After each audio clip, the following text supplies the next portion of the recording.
अरे केकर बच्चा है? ये तो वही बच्ची बिया। अरे हमार बच्ची। अरे रहुआ बार बार काहे झटक ले में एकरा के? हमरा नजर के सामने ही तरली है।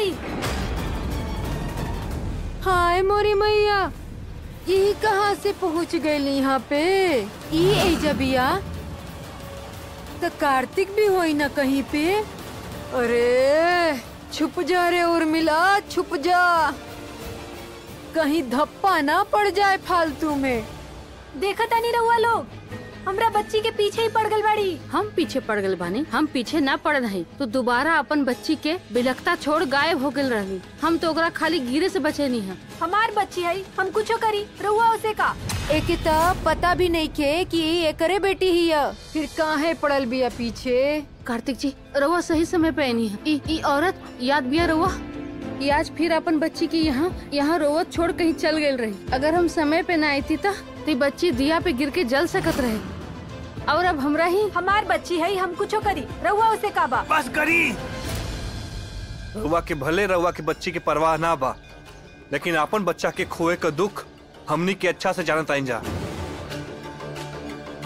अगर आज वैष्णवी समय पर ना आवत तो ये दुख के रउआ भी अच्छा से समझ जेती। हम अपन बच्ची के ध्यान अच्छा से रख सकतानी। रहुआ अपना महारानी से कहीं कि इसे हाथ दूर ही रखस।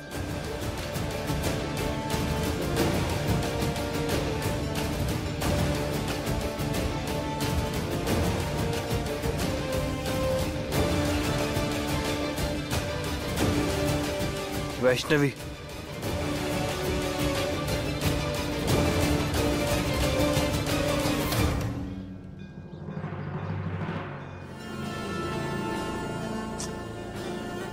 जब तक ई लड़की ना यहाँ रही हमार जियल हराम करके रखी।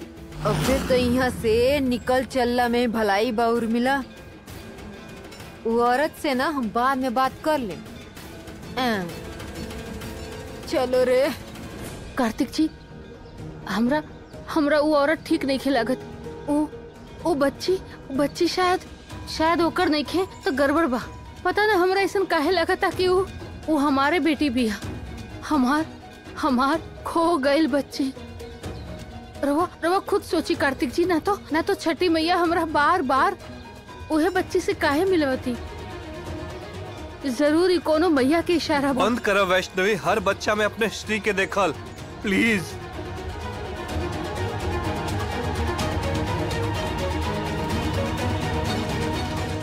वैष्णवी अच्छा तरीका से जान बानी, हम जाना तानी कि हेमंत तो हर कौनो गलती नहीं खे। ये तो हर ममता बात जे ही माने खातिर तैयार नहीं खे होत कि हमनी के अपने श्री के खो दिले बानी। अब हमनी के श्री हमनी के बीच नहीं खे, लेकिन समझे के तो हमनी के पड़ी ना। हाँ समझे को ही वैष्णवी प्लीज।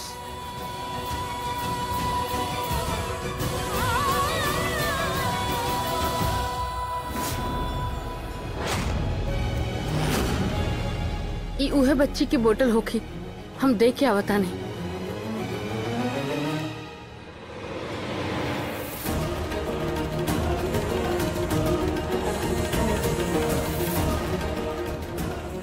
कहाँ गई वो औरत? अभी तो यहीं रहे।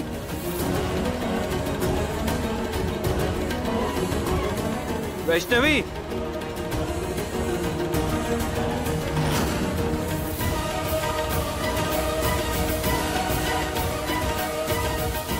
चलो दर्शन कर।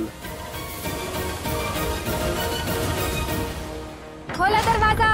का बात है भैया? अरे खोलो दरवाजा। आधी रात के दरवाजा तोड़े पे तुरल बच्चे। बताओ हमारी बच्ची कहाँ बिया? एक मिनट, हमारी बच्ची बिया कहाँ? तहार बीबी है नू, बुलावा ओकरा के। का काम बरुआ के वैष्णवी से? वैष्णवी ना, बच्चा चोर कहा उनका के। हमार बच्ची चोरा के भागल गाड़ी हूँ। मैया दीदी के अब और कितना परीक्षा देवे के पड़ी। जन्म लेती वो अपने माई के खो देली, और जब स्वयं माई बनली तो उनका एगो पृथ्वी उनसे दूर हो गई। शैशव, कलयुग में पाप बढ़ा था और साथ ही मनुष्य के जीवन के कठिनाई भी बढ़त जात बा। ऐसे में वैष्णवी के पुत्री के जन्म ई कलयुग के प्रभाव के कम करे खातिर ही भइल बा। उनका तब पग पग पर परीक्षा देवी के पड़े और ई उनकर प्रथम परीक्षा है। किंतु दीदी के विश्वास काहे नहीं करा जीजू? ऐसे में वो अपना पुत्री के पुनः कैसे प्राप्त कर पाई है? तू ई प्रश्न हमरा से काहे कर तारा ज्ञात बा? काहे कि तू स्वयं एगो बालक बाड़ा, एगो माँ के ममता के शक्ति से अपरिचित बाड़ा। एगो माँ अपन शिशु के संकट से उबारे खातिर सारा सीमा लांघ जाले। वैष्णवी भी तब तक शांत ना बैठी जब तक वो अपन दोनों पुत्री के अपन आंचल में सुरक्षित ना रख ली। अभी के खातिर तो हम केवल इतना ही कह सकेनी कि ये युद्ध सरल ना होगी।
ऐसा लगता जैसे जैसे वो बच्ची के हमार जरूरत बा।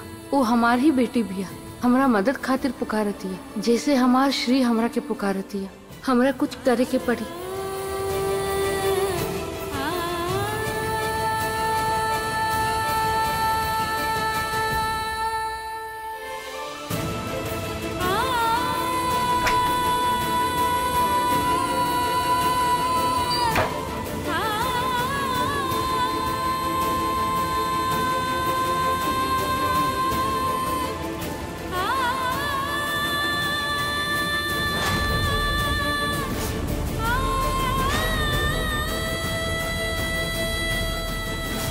ई कहीं वो औरत के पता तो नहीं खे? खोला दरवाजा। का बात बा भैया? अरे आधी रात के दरवाजा तुलल बा। हमार बच्ची कहाँ बिया? एक मिनट, हमार बच्ची बिया कहाँ? तहार बीबी है नू, बुलावा ओकरा के। का काम बरुआ के वैष्णवी से? वैष्णवी ना, बच्चा चोर कहा उनका के। हमार बच्ची चोरा के भागल बाड़ी हूँ।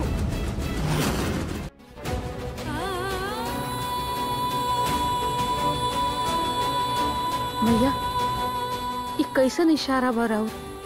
ये तो वो औरत के घर के पता लगा था। बाकी ये वक्त हम ओकर घर कैसे जाएं? ये बात कार्तिक जी से कहा।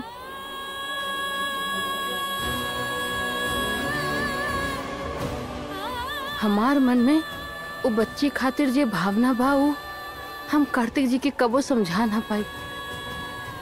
बाकी हम यहाँ रुक भी तो ना सके नहीं, हमरा जाए के पड़ी।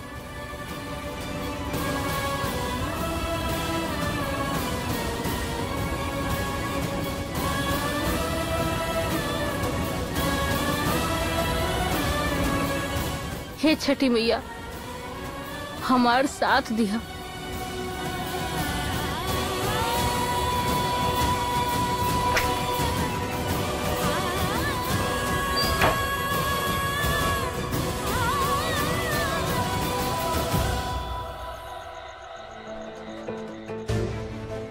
यह घर बा शायद।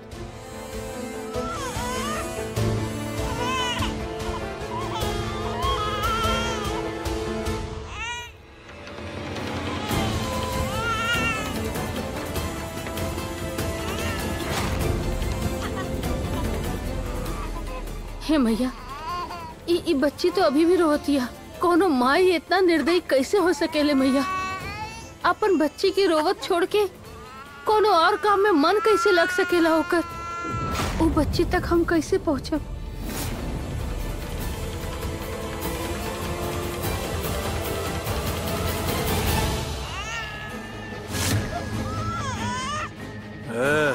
पैसा का जुगाड़ भर कि नहीं? पैसा आई आई पैसा।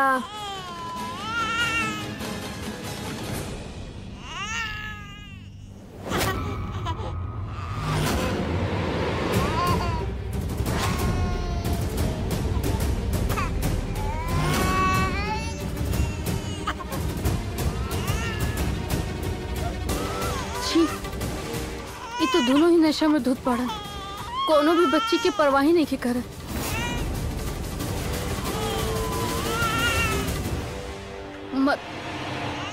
मत रोवा हमार रानी बिटिया। रानी बिटिया रोवे की नहीं खे। हाँ हम आ गइल बानी ना। कुछ ना होखी तारा, कुछ ना होखी। हम सब ठीक कर दे। हाँ आजा आजा।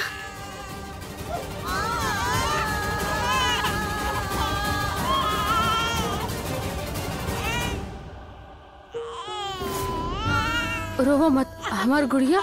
हाँ रोवा मत, रो मत।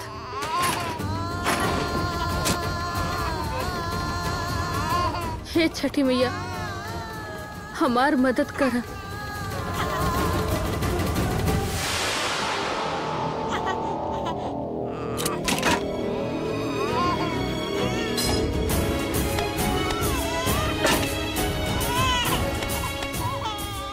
आवा आवा हमार गुड़िया आवा।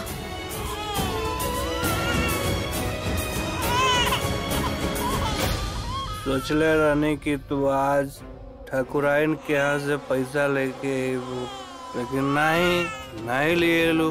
अरे यार केहू चुप करावाए के। चुप एकदम चुप। पूरा कान से खून निकाल देले भैया।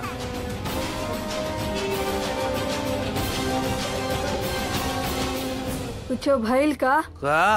बड़ा अजीब से खाली खाली लागता। अरे वो दारू के बोतल खाली खाली लगता। दूसर ले आवा भरल भरल। हाँ खाली तो हो गइल बा। दूसर ले आवा।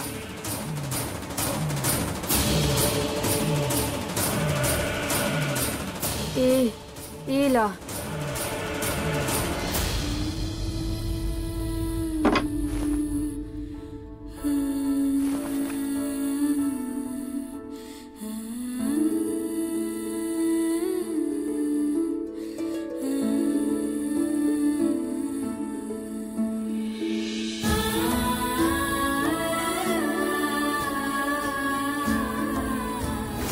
हमरा बच्ची के जल्दी से जल्दी यहाँ से लेके जाए के हुई।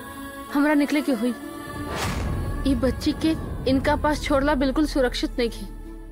हमार श्री, हमार लाडो रानी, हम आ गइल बानी ना। सब ठीक हो जाई। हाँ हम सब ठीक कर दे। हम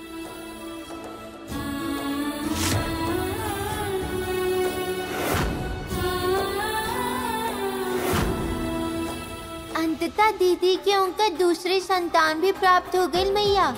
अभी कहाँ शैशव, ममता के आवेश में वैष्णवी द्वारा उठावल गई कदम ओकर जीवन में और भी कठिनाई ले आई।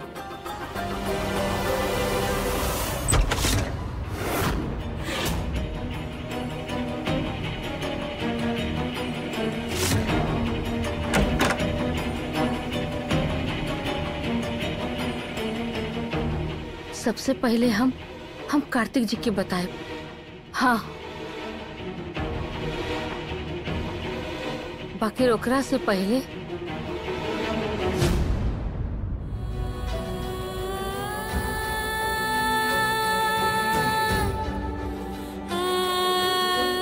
मैया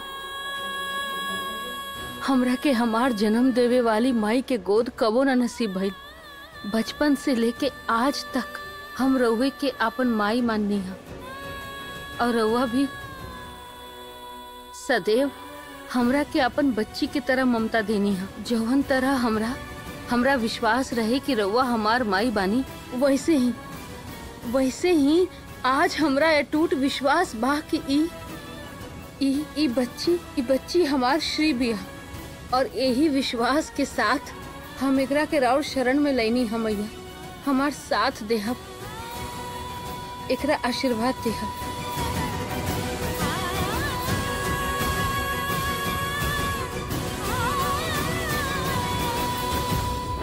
दरवाजा खोलो। दरवाजा दरवाजा खोला। दरवाजा खोला दरवाजा। खोला जल्दी।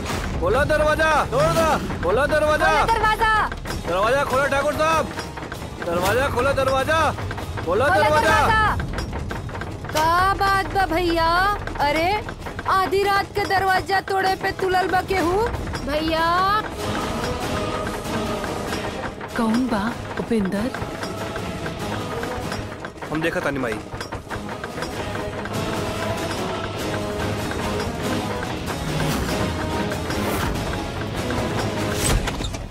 कहाँ बाड़ी? कहाँ भी हमारी बच्ची? हमारी बच्ची बिया कहाँ? अरे आप सब हमारी बच्ची बिया कहाँ? कहाँ है हमारी बच्ची? कहाँ रुका बा? रुका वहीं रुका। कहाँ बाड़ी वो लड़की? बताओ हमरा के। कहाँ बा? ए, क्या हुआ तो लोग? इनका कोनो समय घर में घुसे के? हाँ, दूसरे के घर में घुसे का ठेका तो रउआ ही ले ले पाई ठाकुर साहब। तहार बीबी है नू, बुलावा ओकरा के। कहाँ बाड़ी? बुलाओ बुलाओ। का काम बा रउआ के वैष्णवी से? वैष्णवी ना, बच्चा चोर कहाँ उनका के? हमार बच्चा चोरा के भागल बाड़ी हूँ।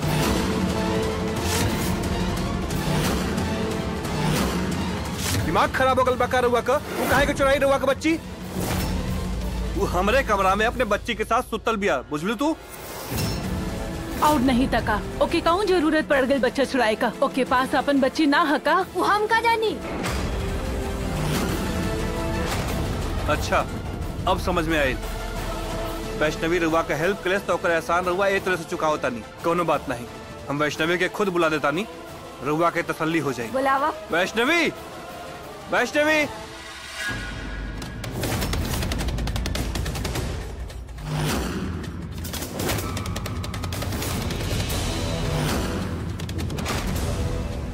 वैष्णवी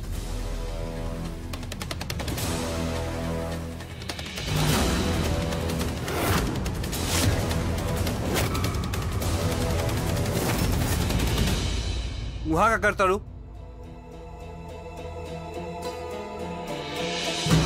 यहाँ का करता रू वैष्णवी? आवा।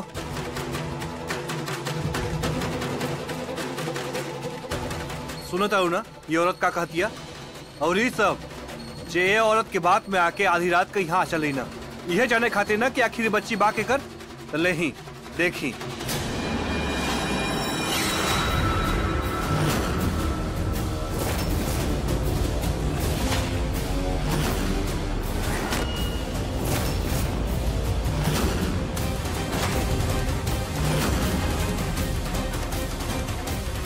ये देखा, देख ला, ये हमार बच्ची है। देखा, सब देखा, ये बच्चा चोर के करतूत।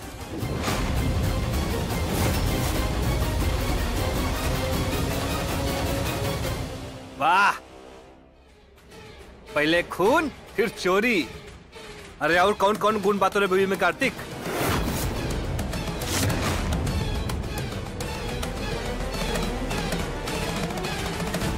वैष्णवी, कब आई सब? ये बच्ची तनकर भी है ना? कार्तिक जी, हम रउआ सारा बात बताई। बस रउआ ई मत कहब कि हम ई बच्ची के हम इनका के दे दी। अरे का कही हूँ और का ना कही हूँ? का हम गरीब लोग एक खातिर बच्चा पैदा कईला कि हवेली वाला लोग हमनी के बच्चा के चुरा के ले जा?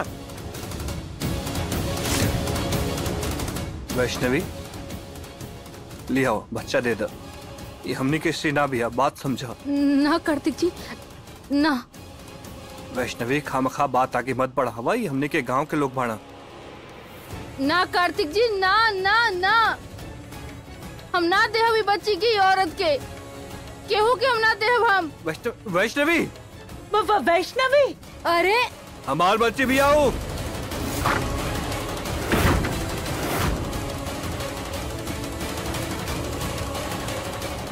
देखा था वो लोग। अरे वापस कर हमारी बच्ची। चिंता मत करी वैष्णवी, बंद कर पागलपन। वैष्णवी, वैष्णवी दरवाजा खोलो। ये का पागलपन बा? ना खोलब हम। हम अपन बच्ची के केहू के ना देहब, अपन पास रखब। हम खुद से दूर ना करब, ना देहब हम। ये हमार श्री बिया। कहा होगा बा वैष्णवी के हर बेरी दूसरे के इंसाफ दिया वाली लड़की केहू के साथ ऐसा अन्याय कैसे कर सकेले, केहू के बच्चा के आपन कैसे कर सकेले। न जाने का बीतत बा ओकरे मन पर। अब तू अपन माँ के पास बाड़ू। हाँ, डरिया ना। हम बानी ना, हमार रहत कोई हाथ न लगाई तारा के। हाँ, यही रहबू तू हमार पास, हमार साथ। वैष्णवी हमारी बात सुना, तू दरवाजा खुला केहू कुछ ना कही, हमके अंदर आवेदा, हमें बात करे के बा। बस जवान बाटे 4 गज के, अक्कल ढीला भर के भी नहीं खे। एक बच्ची ना संभाल पहले, पैसा ले ले बिया हमरा से बहुत सारा। देख ला, बच्चा हमार चोरी भइल बा और हमदर्दी बच्चा चोर के दिया था। तू सब खड़ा काहे बाड़ो? तोड़ा दरवाजा। वो लड़की देखे में पगलेट बिया, अगर बच्चा के कुछ कह देली तो जा तोड़ा दरवाजा। देखा ठाकुर साहब, रहुआ अपने बहू के बाहर निकालब कि हमने के अपने तरीका से निकल जाओ। अरे का करते लो? ए जी अम्मा हाय। वैष्णवी लोग दरवाजा तोड़े जाता ना, दरवाजा खोलो प्लीज। ना खोलब, हम दरवाजा ना खोलब। अब हमने के पास करो दूसरा रास्ता नहीं खे, हमने की दरवाजा तोड़े के ही पड़ी। हाँ तोड़ दो चलो चलो कौनो तोड़ दो। जरूरत ना। हाँ, वैष्णवी तोहार बच्ची दे दे, कम से कम हमार भरोसा तो करा। अरे रउआ पर का भरोसा करी? अगर अपना बहू पर लगाम लगवले हो तू तो आज ही दिन देखे के न पड़ी हमरा और रउआ। दिमाग फिर गइल बा ओकर, पागल हो गइल बाड़ी हूँ। बस बकवास बंद करो। वैष्णवी के खिलाफ एक शब्द भी ना सुनब हम, बुझलो? कैसे सुनबा? खुद जे मिलल बड़ा ओकरा साथ। ऊपर वाला देखा था सब, चोर कहीं का। तू लोगन के कहले से हम चोर ना हो जाई।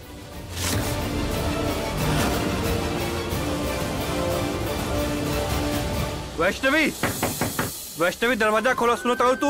वो एकर माई ना हो सकेले कार्तिक जी। भला माई अपन बच्ची की ठंडा में रोता ठिठोरता छोड़ सकेले का? ना कार्तिक जी, अभी ये हमरे पास रही, कहीं ना जेबू तू, कहीं ना। वैष्णवी दरवाजा खोलो। वैष्णवी बिटिया दरवाजा खोला। हम तोहरे मन का दशा समझीला, लेकिन ई तरीका कौनो सही नहीं खे। बाहर आवा वैष्णवी, हम बात करब। हम दरवाजा खोलब और ई लोग हमारे श्री के ले जाई दादी। ये हमारे श्री बिया दादी, जिकरा ई औरत चुरेली बिया। हम अपन बच्ची के ओकरा पास जाए कैसे दे सकी दी दादी? हम सच कह दादी, ई हमारी श्री बिया। है ना गुड़िया?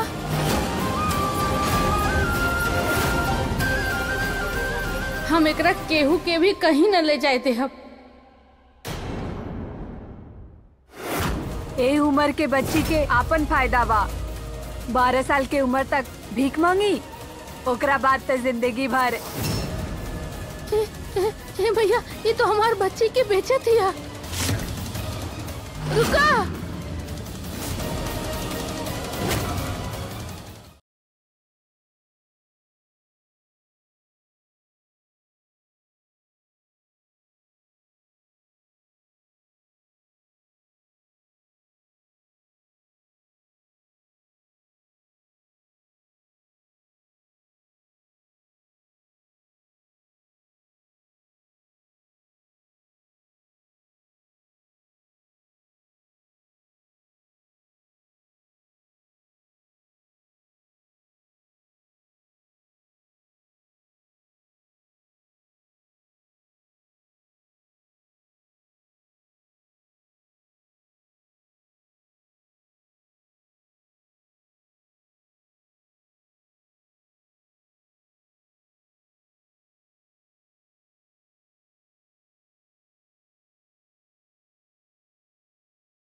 भैया ये कैसन इशारा बराउ? ये तो वो औरत के घर के पता लागता। बाकी ई वक्त हम ओकर घर कैसे जाएं? ये बात कार्तिक जी से कहा।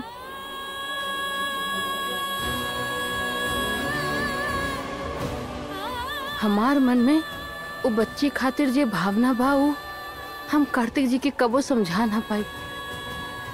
बाकी हम यहाँ रुक भी तो ना सके नहीं, हमरा जाए के पड़ी।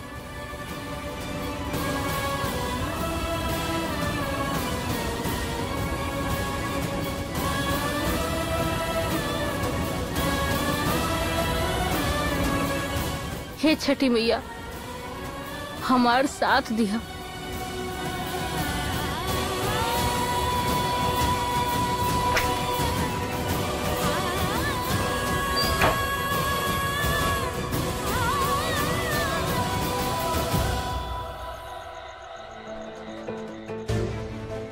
यह घर बा शायद।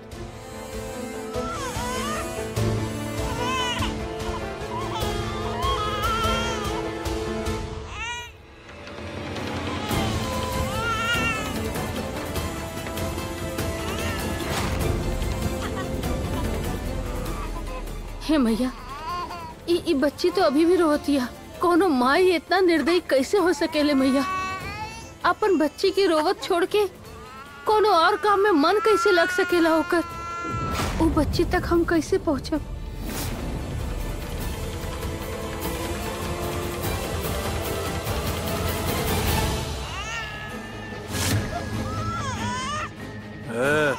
पैसा का जुगाड़ भर कि नहीं? पैसा आई पैसा।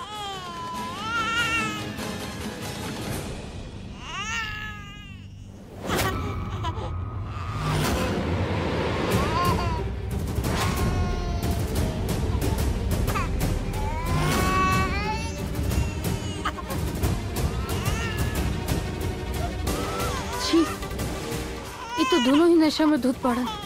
कोनो भी बच्ची की परवाह नहीं की करन।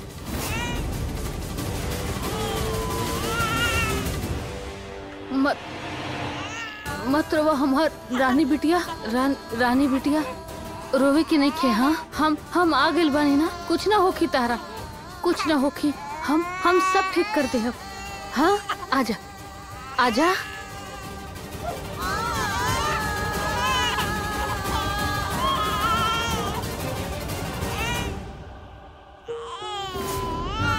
रोवा मत हमार गुड़िया।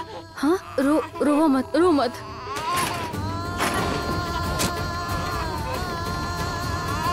हे छठी मैया हमार मदद कर।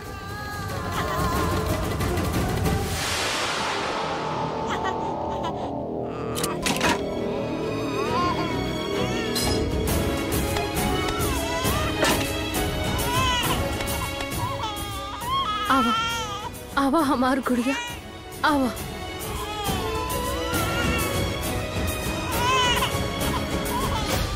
सोचले रहने की तू आज ठाकुराइन के यहाँ से पैसा लेके आईबू, लेकिन नहीं लिए लू। अरे यार केहू चुप करावाए के। चुप एकदम चुप। पूरा कान से खून निकाल देले भैया।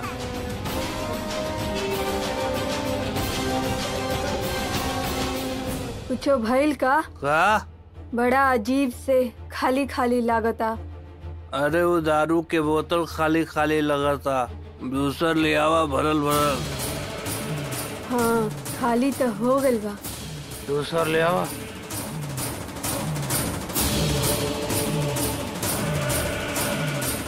ए ला।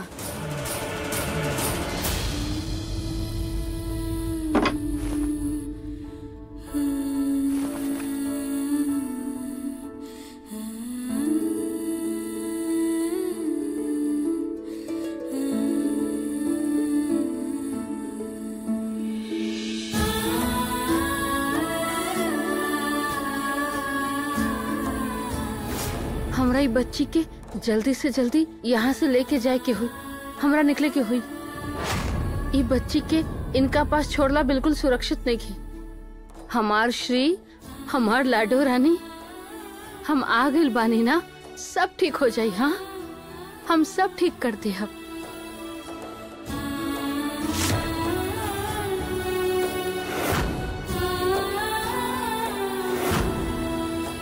अंततः दीदी के उनका दूसरी संतान भी प्राप्त हो गई मैया। अभी कहाँ शैशव, ममता के आवेश में वैष्णवी द्वारा उठावल गई कदम ओकर जीवन में और भी कठिनाई ले आई।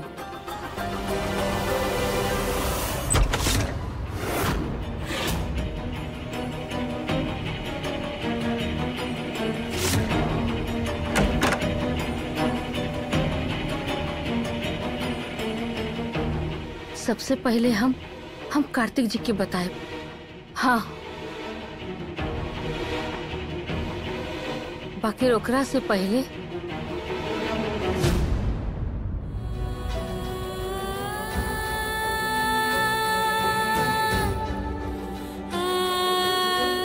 भैया, हमरा के हमार जन्म देवे वाली माई के गोद कबो न नसीब भइल। बचपन से लेके आज तक हम रउए के अपन माई माननी है, और रउआ भी सदैव हमरा के अपन बच्ची की तरह ममता देनी है। जौहन तरह हमरा विश्वास रहे कि रउआ हमार माई बानी, वैसे ही आज हमरा अटूट विश्वास बा कि ई बच्ची हमार श्री बिया, और यही विश्वास के साथ हम एकरा के राउर शरण में लैनी हम। मैया, हमार साथ देहब, एकरा आशीर्वाद देहब।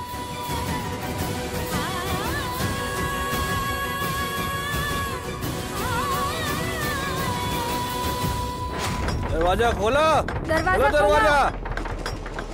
खोला दरवाजा, खोला दरवाजा, खोला जल्दी, खोला दरवाजा, तोड़ दो, खोला दरवाजा, दरवाजा खोला ठाकुर साहब, दरवाजा खोला, दरवाजा खोला, दरवाजा। का बात बा भैया? अरे आधी रात के दरवाजा तोड़े पे तुलल बा केहू? भैया कौन बा उपिंदर? हम देखा तानी माई।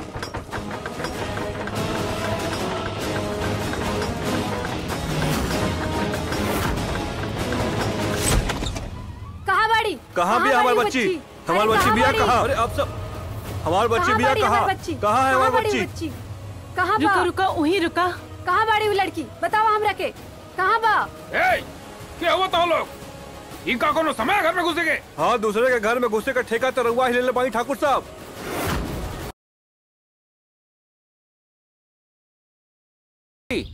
तो क्या याद बा, बस्ती में हम दोनों यानी मिल के सबके पतंग काट के लूट लेते रहनी है, और हमनी के पतंग देर तक उड़त रहे। वो तो दिन ही कुछ अलग रहे मयूर। थोड़ा देर पतंग खिंचा, लड्डू के भोग, कबो दही चूड़ा तो कबो गुड़ चूड़ा, है ना? अरे तो के का लागेला रे कि खाली बस्ती में संक्रांति मनावल जाला? अरे हमने के यहाँ खान पान के साथे साथे ऐसन पतंग उड़ावल जाला कि हवाई जहाज के भी मात दे दे, बुझला?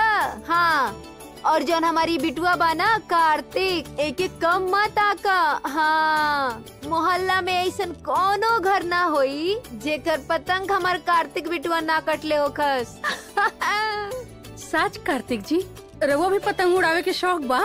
हाँ, बस थोड़ा बहुत, बस। अरे थोड़ा बहुत मतलब? अरे एकरा भोली भाली सूरत पे मत जा लोग, काल देखिए लोग कैसे मयूर भी एकरा आगे पानी मांगी बताई देता नहीं। पतंगबाजी का कंपटीशन माई का करा होती है? हम तो कहता नहीं कि कल ना पतंगबाजी के कंपटीशन हो ही जाए। हाँ ना जीजी। हाँ, वो ग्रेट, तब तो मजा ही आ जाए। अरे जरा ठहरा भाई, लगाम द। सबसे पहले हमारे यहाँ उत्तरायण पर सूरज देव का स्वागत होता, और फिर ओकरा बाद दही चूड़ा के भोग, तिलकुट और ब्राह्मण के दान पुण्य ये सब होता। यही खातिर पहले पूजा प्रार्थना, फिर पतंगबाजी। हाँ, बिल्कुल सही है माँ, और नहीं तो का। हम तो कहता नहीं, हमनी के सब त्योहार रीति रिवाज के साथ अच्छा से मनावे के चाहिए। अब एक के त्योहार बार बार मनाओ जाए तो बोर नहीं होकर जाये। काहे दादी, सही कहता नहीं कि ना? वैसे बात तो तू बहुत दिमाग के करतारा बबुआ है। हाँ कबो कबो। अरे बुआ, आपके घुटना वाला दवाई मिल जाइत ना, हमहू रौरे तरह सयान हो जाती। कहाँ बा दी न तनी सुख दवाई, निकाली निकाली। चला कार्तिक जी, कल रउआ पतंग उड़ाएब और हम और मांझा पकड़ब, फिर देखब अंत तक हमरे पतंग लहराई आसमान तक। हाँ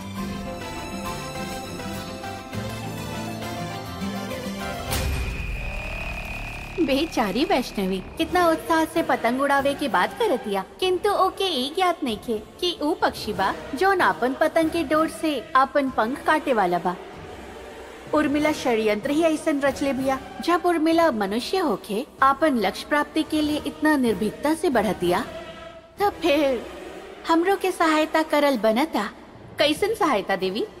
अभी खातिर रहुआ ई समझ ली कि जौन ब्राह्मण जन कल वैष्णवी के आशीर्वाद देवे आवेलन, हम कुछ ऐसन व्यवस्था करे वाला बानी कि वो आशीर्वाद के जगह वैष्णवी और ओकर संतान के श्राप दे के जई हैं और वैष्णवी के शिशु गर्भ में ही अंतिम श्वास ली हैं।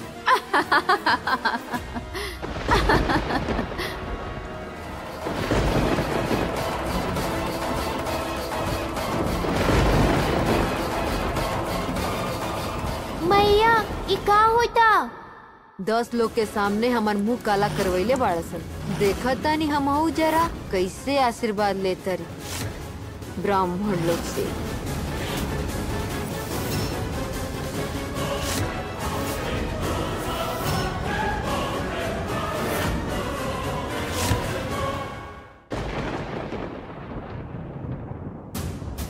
मैया ऐसन क्रोध, ये क्रोध के कारण का है?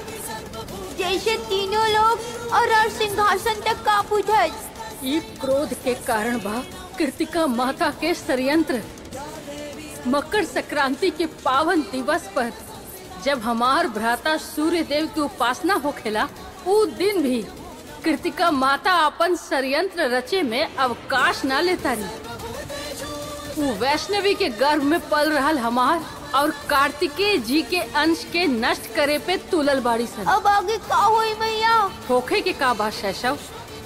कृतिका माता संभवतः ये भूलताड़ी कोनो भी गर्भस्थ बालक के रक्षा करे के दायित्व स्वयं हमरा पे बा और हम अपन कर्तव्य के पालन करे में कोनो त्रुटि ना करेनी। ओम घृणी सूर्याय नमः।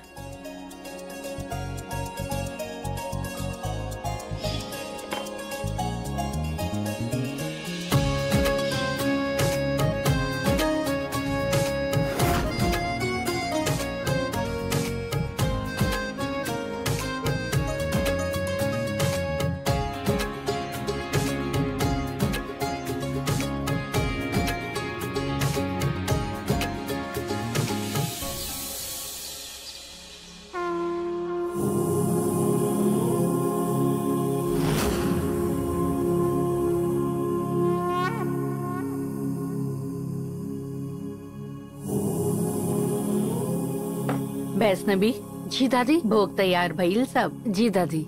जा बेटा ले आवा जाके। अभी लेके आवता नहीं।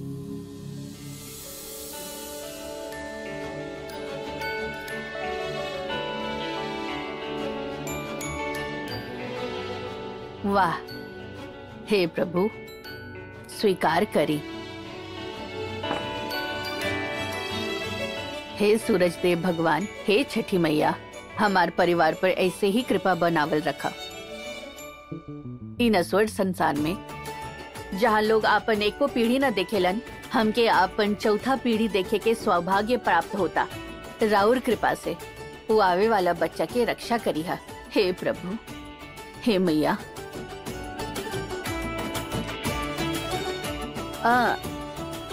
समय का भइल बा?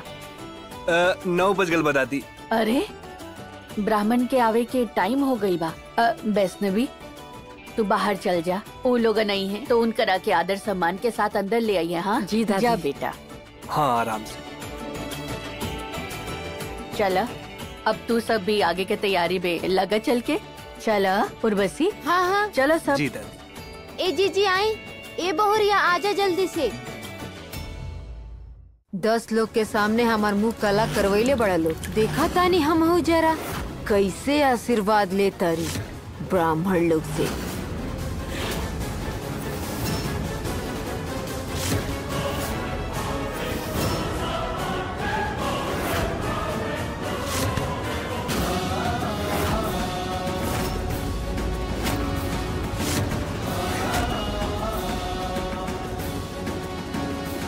प्रणाम पंडित जी।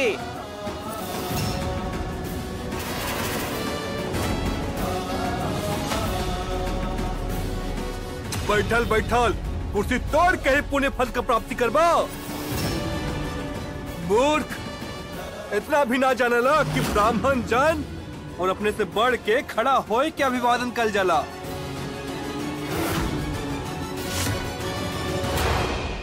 ए ब्राह्मण, आज हमारे हाथ की कठपुतली बनी है। माफ करिए पंडित जी, हमसे गलती हो गई। ठीक गलती नहीं, निरादर केले बड़ा तू हमार, और तू अपने घमंड में आए के हमरे सामने झुकल उचित ना समझ ल।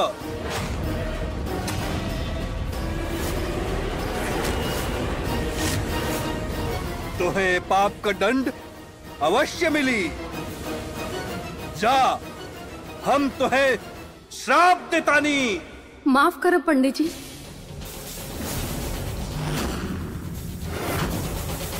उत्तम, अति उत्तम। वैष्णवी स्वयं ही अकेली संकट में पड़े। अब तो ब्राह्मण के घर के भीतर जाए के कोनो आवश्यकता नहीं है। घर के बाहर से वो श्राप दे के जा सकेलन। रवा इनका के माफ कर दी। अगर वो दंड देवे के बा तो हमरा के दी। राउर सत्कार की जिम्मेदारी हमार बा।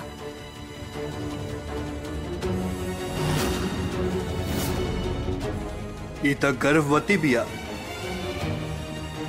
बस तोहरे कहले पर ही हमें पापी के क्षमा करतन। लेकिन याद रहे कि अगर आज हमरे सत्कार में कोनो कमी रहल, हमरे क्रोध से तोहर अच्छा केहू ना कर पाई। जी पंडित जी, हम ध्यान रखब। आई अंदर आ जाए।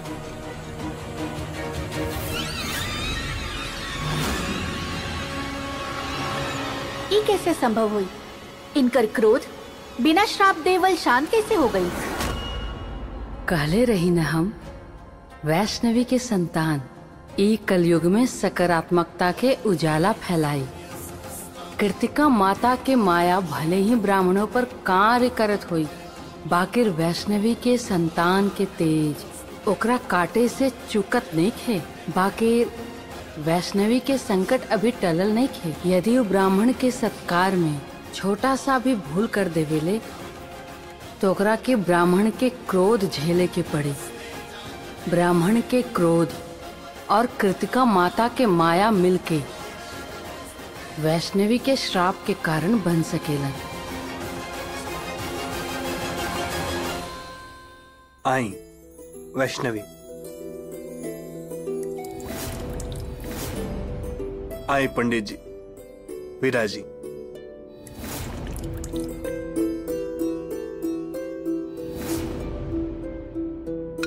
अम्मा, हाँ। रोवा तनी ये सब देखी, हम दान दक्षिणा के देख के आओ तनी। ठीक बा, कोनो बात नहीं है। ई तो केवल भोग के आरंभ बा। ई घर में कलुषित मानसिकता वाला लोग और भी कई मोहरा बा हमरा पास, जौन वैष्णवी के सफलता पूर्वक भोग समाप्त ना करे दी है।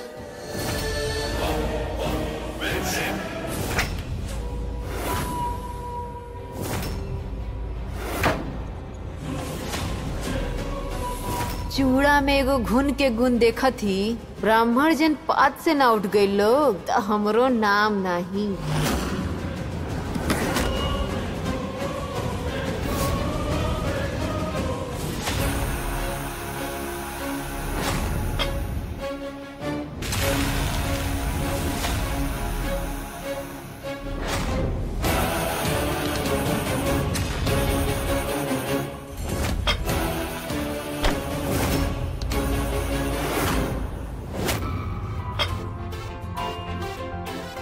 वैष्णवी, द हम करता नहीं।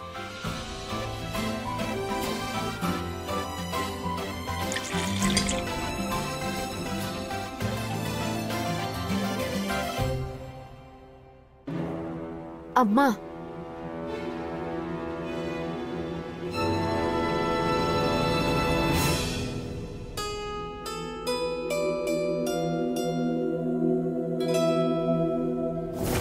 दस लोग के सामने हमार मुंह काला करवैले बड़ी। देखा तानी हमहू तनी कैसे आशीर्वाद ले ली ब्राह्मण लोग से। ऐसा अब तू का कर देलू? देखा जाए जीजी।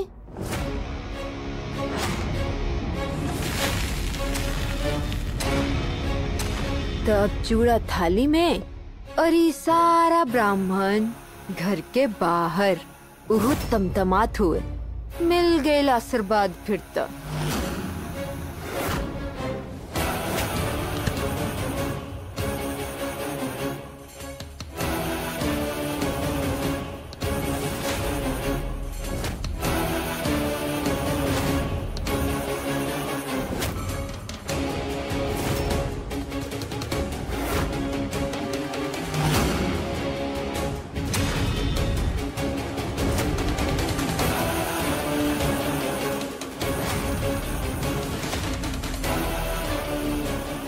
ये पासा कैसे पलट गई?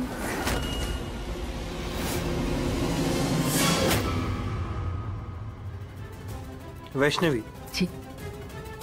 तू ई वाला चूरा ले जा, ई वाला इंजे रख दा। काहे? एकरा में खराबी का बा? एमा कीड़ा लगल बाड़ा। ये हम पहले ही देख ले रानी, एक खातिर दुकान जाके दूसर लिए। तू ई वाला लेके जा। बाकी हम तो सवेरे सवेरे देख ले रही, बिल्कुल ठीक रहे। तू चिंता मत करा, तू चिंता मत करा। तू ई वाला ले जा। इसाब। धन्यवाद कार्तिक जी। आज फिर से रहुआ हमरा सबके सामने शर्मिंदा होके से बचा लेनी, ना तो पता ना खामखा पंडित जन नाराज हो जेतन। धन्यवाद।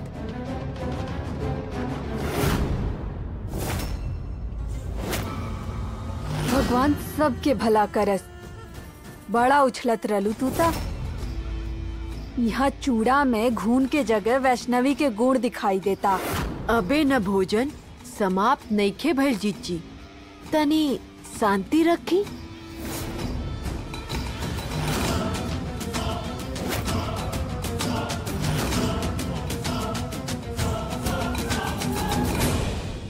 वैष्णवी बहुरिया जी।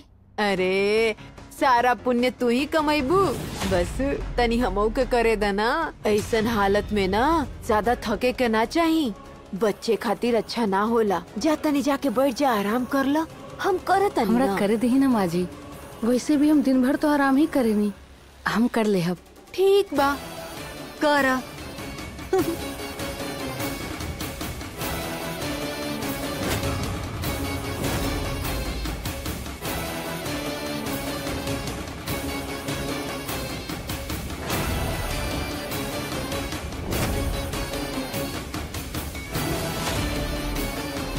ए चाल खातिर त रउआ के हमके शाबाशी देवही के पड़ी जीजी।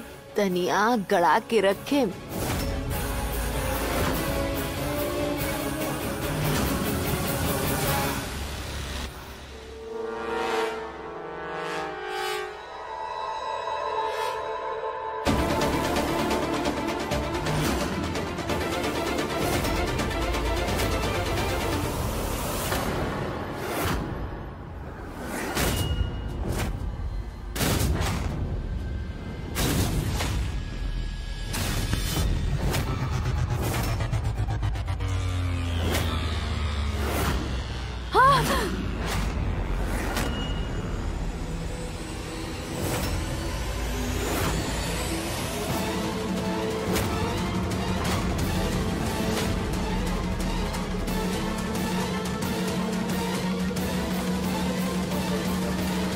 का भइल? कुछ नहीं दादी, बस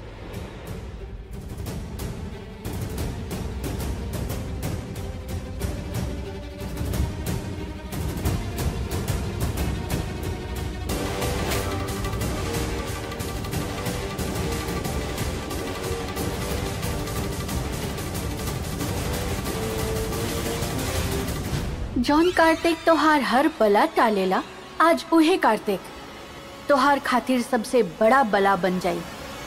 भगवान सबके भला करस, तारा से एक काम सही तरीके से ना हुई। हे जीजी तो खुदे कर ली ना। और हमके एगो बात बताई, इतना गौड़ दही जमाए के जरूरत का रहला? गिरबे ना कैल केहू के ऊपर।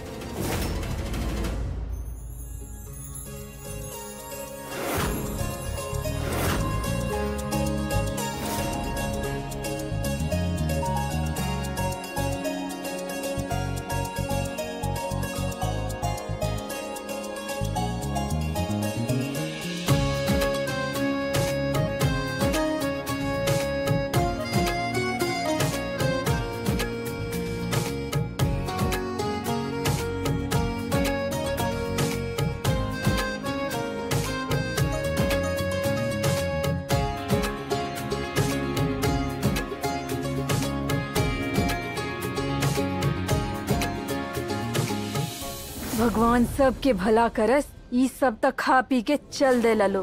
अब का? अब ब्रह्मास्त्र के जरूरत बा जीजी, और ऊके चलाए खातिर ना हमके राउर सहायता के जरूरत पड़ी। तैयार हो जाई। आज तो आनंद हो गई मैया। कार्तिक जीजू कमाले कर देनी। दीदी पर आयल संकट को लेके कितना सरलता से टाल देनी। अर्थात तारा भी दिखता ना शैशव कि कार्तिक वैष्णवी खातिर कितना योग्य जीवन साथी बा। बाकिर जवन मनुष्य के भीतर हीन भावना घर कर जाई, ओकरा स्वयं में गुण कम, दोष ही अधिक दिखेला। यही खातिर यदि कार्तिक स्वयं पर नियंत्रण न रख पाई हैं, तो अपन कमी के बोझ तले दाबत चली जाई, और ऐसन होखल कार्तिक, वैष्णवी और ओकर होखे वाला संतान सबके खातिर कष्टदायक हो सकेला।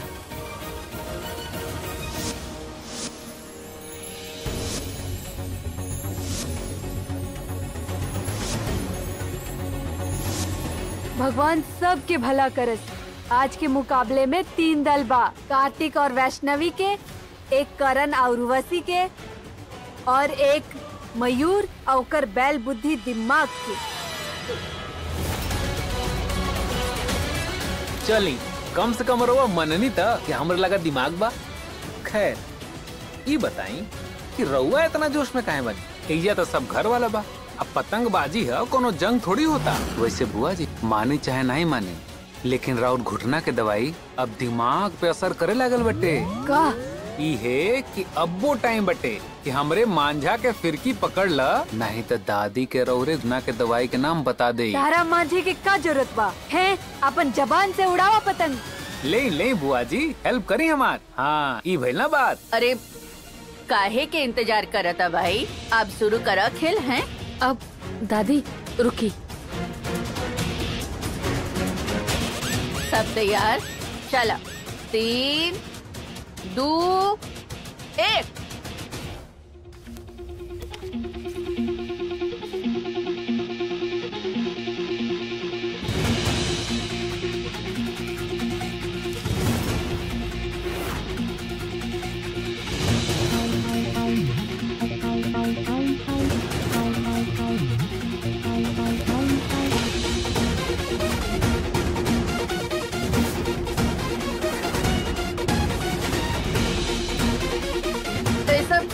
संभाल के काटा मत।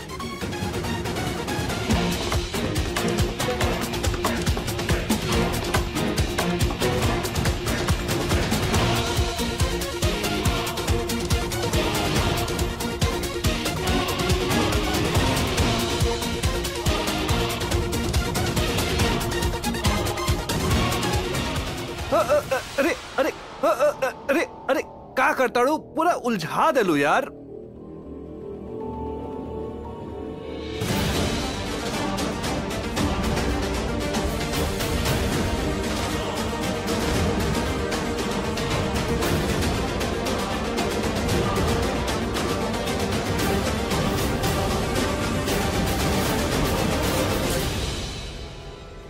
रोजे एगो अचंबा देखे के मिला था, अभी पतंग उड़ाल कहाँ से सीख लेलस?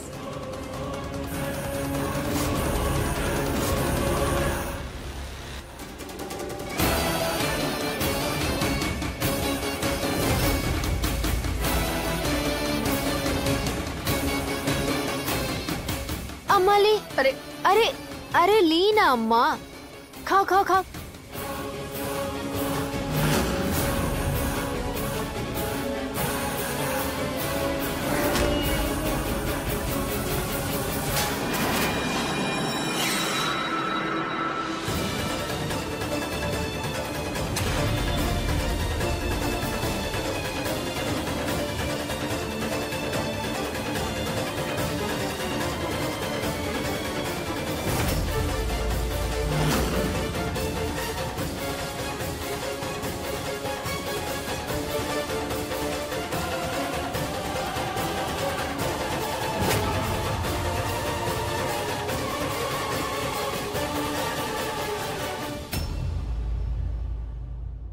अपना भाई के इतना तो सुनबा, हर मर्ज के दवा हुई। रुआ कार्तिक जी की कहीं देखले बानी का? जाइए कहाँ, घर में ही हुई। चल देखा चल के। घर में हम देख लेनी दादी, कार्तिक कहीं नहीं खान। घोर कलयुग बा घोर कलयुग, आदमी बाप नहीं बन सकेला और ये औरत प्रेग्नेंट भी। तो यार बीबी बिना बताओ ले बस्ती में जाकर अपने यार से मिलती है जो ना माँ बने वाला बा।